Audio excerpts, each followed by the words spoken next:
Hello. Welcome back to the Ugly Podcast. I am your host, Laura Alexander. It's been a hot minute because I have been burnt out on so many things. But I wanted to check in and talk about what I'm exploring right now in my creative life because that's what I wanted these minisodes to be. So this is a minisode, by the way, Ugly Podcast minisode. So the purpose of these minisodes is going to be for me to share with you what I'm exploring in my own creative practice, kind of in this same vein of ugly art and more less so the art itself being ugly and more so the process being ugly, I guess. And I think the acceptance of imperfection throughout life, I think, is really what I'm integrating at this point. Um, yeah. So I've learned if you've been following along with this journey, if you've been with me from the start of the Ugly Podcast or even within the past like couple years, you know that I've grown and changed a lot in that time. I wasn't I wasn't out when I first started this podcast. So this podcast has seen me kind of enter my gender journey, expand my gender journey, come upon my sexual journey. um, and obviously I haven't gone into detail about that part. But you've at least heard that I have a girlfriend, a lot of changes in my life in the past few years. And I'm still running on the same nervous system. The same nervous system that literally thinks I'm dying all the time. And it's been my goal, or I guess it's been my work to kind of continue using my art as a place for nervous system reset and rest and like recommitting to what I'm doing, recommitting to this life that I'm living, recommitting to my community and my relationships, recommitting to myself, and just seeing what's new and what arises. And it's kind of a mess, if I'm honest. It's nothing like the life that I came from and was comfortable with. And I also don't think that that's bad. I just think that it's a lot. And so I'm going to a lot of therapy right now. I was in the hospital in December for, you know, I had to go to the Grippy. I had to go to Camp Grippy Socks, and that was weird. But I'm doing a lot better now, and I'm at least figuring it out. And so I wanted to just share what all I'm up to, what's going on, and what might be helpful for you in your journey. I don't know. So basically the things that I'm tending to are like this feeling of belonging. Um, what even is it? And why do we keep looking for it externally? Don't know. But yeah, it's a tender, deep, tender part of ourselves, a part of myself for sure, that just never quite thinks that I'm good enough, never quite thinks that I'm like worthy of a situation or a person or a thing that's happening in my life. So I'm tending to that, and I'm doing parts work in therapy. I'm really looking to integrate all of this stuff that I've learned over the last like 5 years about letting go of perfectionism, existing, being myself, coming home into my own skin, allowing myself to show up in ways that are ugly or, insert negative judgment here. What are those parts of me that I are like those shadow parts, I suppose, which is kind of where I'm at right now, is like how can ugly art like assist with our shadow work and self-acceptance. That's kind of the waters that I'm swimming in right now. And yeah, otherwise just like cultivating a psychic space for myself of just like space to process and sit and be, and finding safety and presence. So that's kind of what I'm working on now. But some just updates on my like art life and stuff. I had my first art show a couple months ago. That was very exciting. I think the last Minisode I may have like mentioned that it was something that was on the horizon, but it hadn't happened yet. So yeah, the 3 months from like booking the show or scheduling the show to completing the art project, it was 3 months. I created 130 of my little feelings paintings, various sizes, to coincide with the feelings wheel. And I have a whole web page about this on my website. You can just go to scribeandsunshine.com and find the tab that says feelings wheel, and see there's pictures, there's, information on the concept, but it ended up being really freaking cool. And Zoe, my partner, helps me 3D print a bunch of stands for it, so that not only are these circles kind of on a wheel and there's like 130 of them, but they're also kind of coming out at you, not kind of, they're also coming out at you, and they're tilted so that it's got this parabolic shape, and it's like a biblically accurate feelings attack, and it's great and I love it. And people had some really cool fun things to say about it at the show, and it was really a really wonderful experience to have something in my head come out of my head and then actually take it and like display it and have people see it and comment upon it and talk to me about it and have questions. And it was really neat. It felt really special, and it's something that I would recommend. Like if you're an artist and if you have a hard time calling yourself an artist, let's be honest, like who am I talking to? Like if you like this podcast, if you're friends, like if you know me or you're friends with me or you follow me, you are probably somebody who's like, yes, I like this and also not me. It's the that idea of like, I believe, yes, that everyone can be artists, but I don't really apply that to myself. So if that's you, or you're anywhere on that spectrum of like, early artist to medium, like you're more advanced or whatever, but you're thinking about like you want to start getting your work out there, highly recommend doing a little show. And I know that's like probably that's probably a very privileged thing to say. I guess I'll say like, talk to as many people as you can and like tell people that that's something you're interested in doing, because people want to help you do that. So like, as soon as I met Elizabeth DeRosier, who's one of the artists that I did the show with, she and I were both just like, hey, we both want to put a show on. And she was like, yes, we both want this, let's do it, or like keep it in our heads and like keep talking about it. And then we met, like Liz talked to Ashley Loffer, who's the other artist that we did the show with, and like the three of us kept talking about it and we kept like drawing up ideas. And then if you keep talking to people, I know it's embarrassing, I get it, it sucks, it's like, oh no, I have desires. Yeah, you do, and you have like something you want to share and a feeling you want to share. That's cool. I know it's embarrassing, but it's cool. So keep talking to people about it and just see where that gets you. Because then we met Antonio. I mean, I had met Antonio somewhere else, and then Liz met Antonio, and then he has artsy creative space here in Tacoma. And so then we all got together and just kept talking about how we can make this show better. And it all came together because we were all just like, yeah, we're committed to this, we want this, let's do it. And people just kept wanting to like help. And so just yeah, it's great. It was really lovely. Cannot recommend enough, like exploring putting on your own small little art show.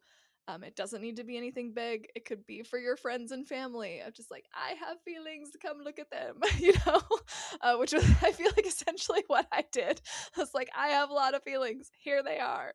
And that's my style now, I guess. But from that, I have somebody who has offered to potentially put some of my paintings out on consignment. So there's just like some fun little things happening. And just kind of goes to show, at least I guess the thing that I'm taking away from it and the thing that I want to encourage others is one, your art doesn't need to be your job for sure. And in fact, it probably shouldn't be. um, and if you keep at your art and you keep, saying, yes, I want to share this and yes, I want to put this out there, somebody might want to pay you for it. Like someone might want to. You never know. People like all kinds of things. And people will pay for all kinds of things. Um, and so, the more that you create and the more that you keep connecting that creativity to others and to your community, to the outside world, things will happen. And I think that's cool. So that's kind of the update on that. Oh, and I guess the thing with the feelings wheel, so it's 4 feet wide in diameter. Just a huge wheel that can be, you can turn it. But I'm in the process of sending out like invitations and inquiries to therapist offices, hospitals, uh, other places that might be interested in hosting the wheel in their space. So if you know of anybody who might be interested in the greater Seattle area, because I'm not going to ship it, that's that's not going to happen. But I will drive it somewhere. But let me know, and we'll talk about pricing and timing and whatnot. But I'm trying to get kind of a list of people who are interested in hosting the piece to rent it out and have it on display for their clients or for their community or whatever. Yeah. And then I wanted to kind of just share some of my other like creative experiences that I'm exploring right now, because the show's over. So now that the show's over, I'm like, well, what do I do now? Kind of that, I'm not totally sure what my focus is going to be right now. But I know that I'm working through, like I mentioned at the top of the episode, I'm working through a lot of like that integration, that like nervous system care, and also like grief and other things as relationships change, and figuring out my place in community, my desires, the paradigms I want to live in. It's a whole thing. um and so while I'm exploring all of that, I'm using art to kind of help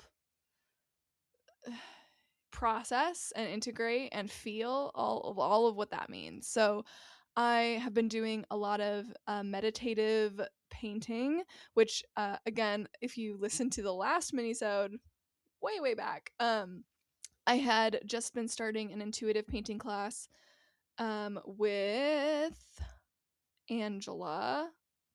Oh no, I forgot her last name. I will have it in the show notes.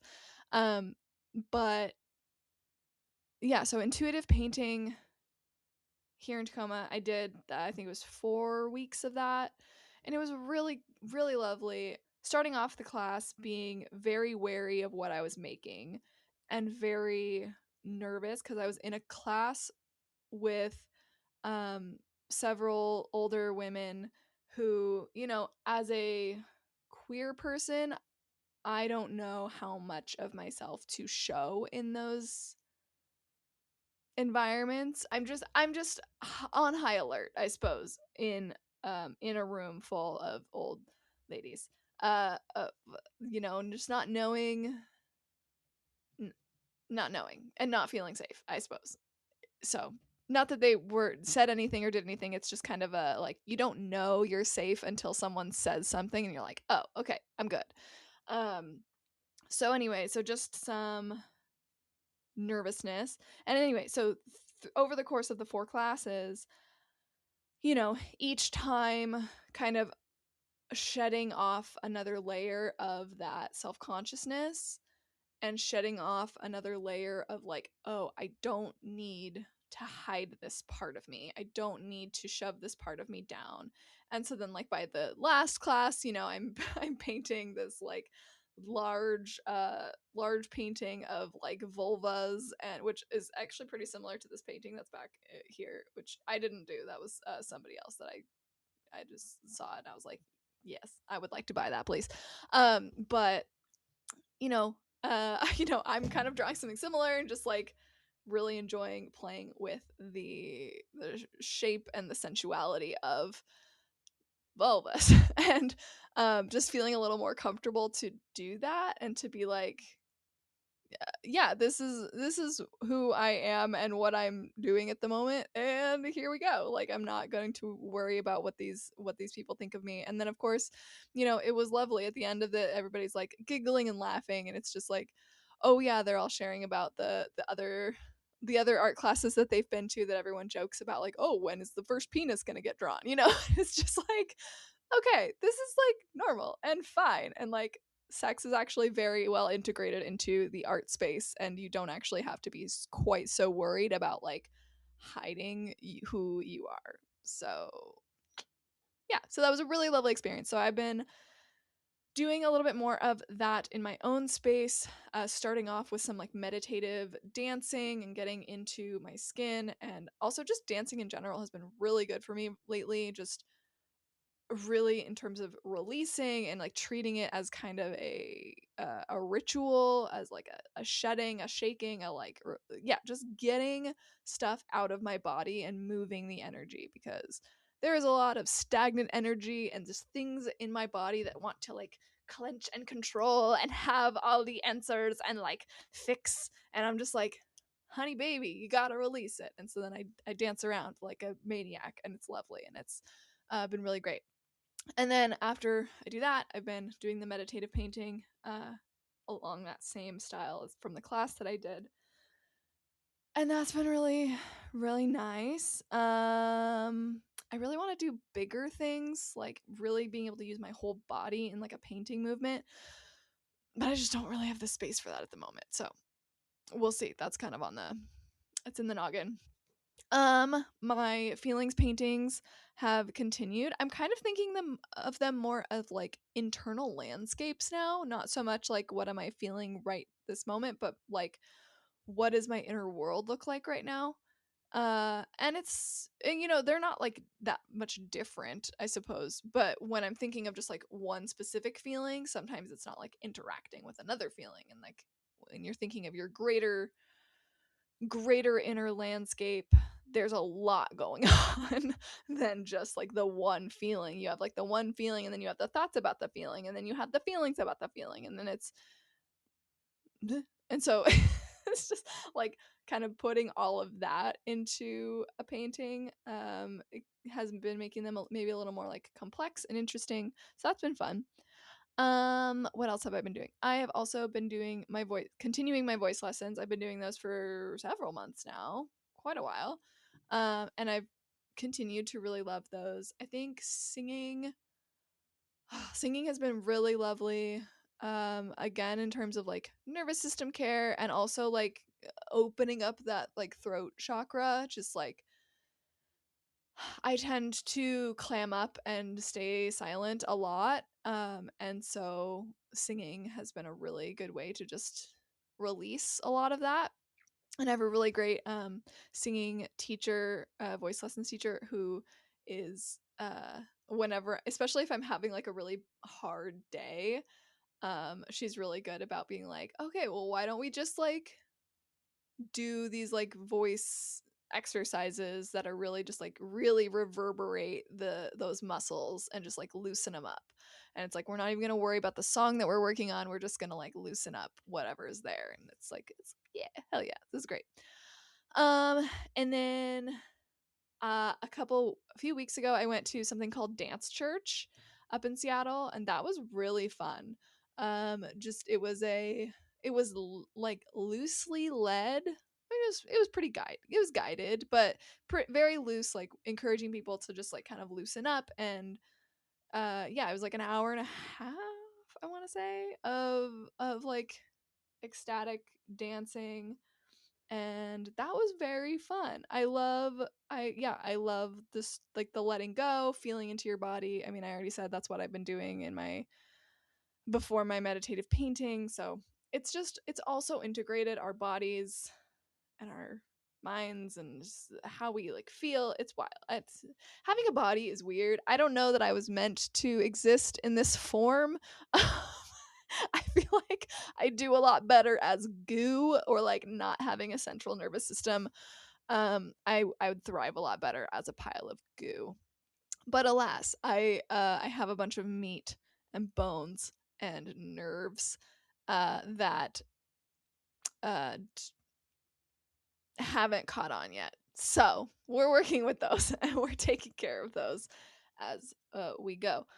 And then another really cool thing that I did was went to Beverly Natus, is a Tacoma artist and teacher who was putting on a series called Art as Mutual Aid, and just showing just different ways that art can be used to encourage change, to release and promote healing and community care. It was really, really beautiful. And we used that time to kind of think about what projects we have in our minds for how we want our art to be mutual aid. And so, it's on my mind of like, there's a project in front of our house that I want to make sure we do. As we're doing a bunch of like yard projects, setting up a little free art library that also has like a little pantry in front. So I have that project in mind, and then I'm also doing like my artist space at the Tacoma Night Market. The first Friday of every month, we're doing kind of artist gatherings. Right now, we're calling it an artist roundtable, just because we haven't really come up with another name yet for it. But it has just been a space for artists to come and bring a project if you'd like, or just bring your woes or bring a snack. Come at your own capacity and hopefully leave with um, a little bit more in your cup, whether that's from the social interaction or it's, from the the art that you made, the inspiration that you got, or the care that you received. Hopefully, you got something from coming to the first Friday event. And so far, we've had some like really good responses to that, of just like people coming and be like, I didn't know what to expect, but this was really lovely and exactly what I needed. And I'm like, yes, that is what I want to hear.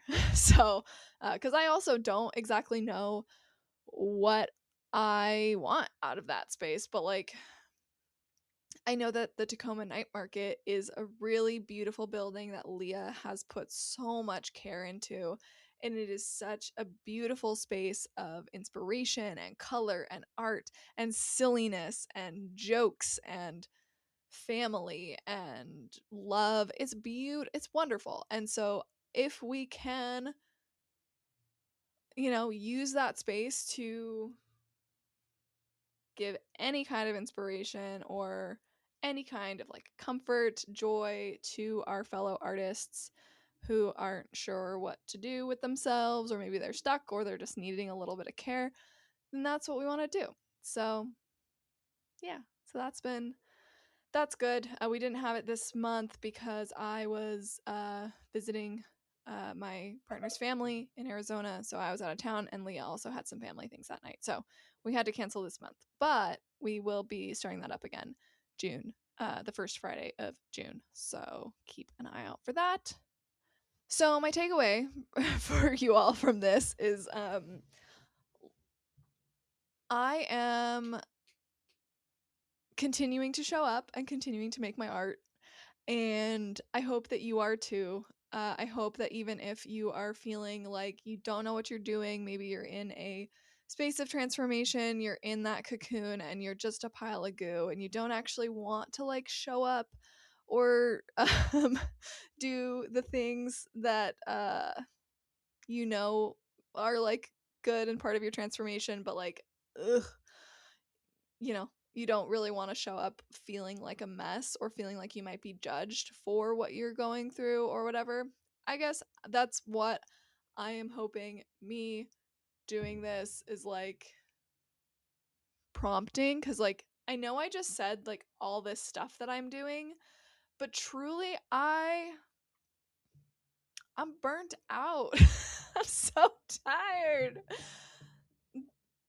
But there's like something here, that I'm exploring that I'm like, yeah, I'm tired and I don't feel like I'm done yet. And so that's the space that I'm in, and like, finding care, finding rest along the way, finding presence and all that good stuff. And I hope that we can all continue to show up. And one of the books that I'm reading is Love in a Fucked Up World by Dean Spade. And so much of that is really ringing true to me right now, of just feeling like this world is such a mess and we are all so imperfect and we all bring so much of our own baggage to systems, to relationships, to communities, to friendships, to family. And I have this deep desire to make it all make sense. And I know that I can't. Um, but what I can do is care for myself and care for the people that I love and keep making stuff that helps me feel a little bit more alive and a little bit more at peace, and hope that that also translates to the people who are listening to me. I hope that my art and my experience just opens a door for you or like cracks a window. So, with that, thank you for listening. This has been the Ugly Podcast. I have been your host, Laura Alexander, and I will be back. I don't know when. This podcast is very irregular now. But yeah, keep making art, keep making things that are ugly, keep showing up, let yourself be ugly, let yourself be a mess, and know that you're all so worthy and wonderful of uh, of all the good stuff that comes with the mess, because good stuff comes with mess. I don't know if you know this, but when your life is a mess, there's also some really good stuff in there, like really juicy great stuff. You just have to like look for it, but it's great and it's terrible. Okay, bye.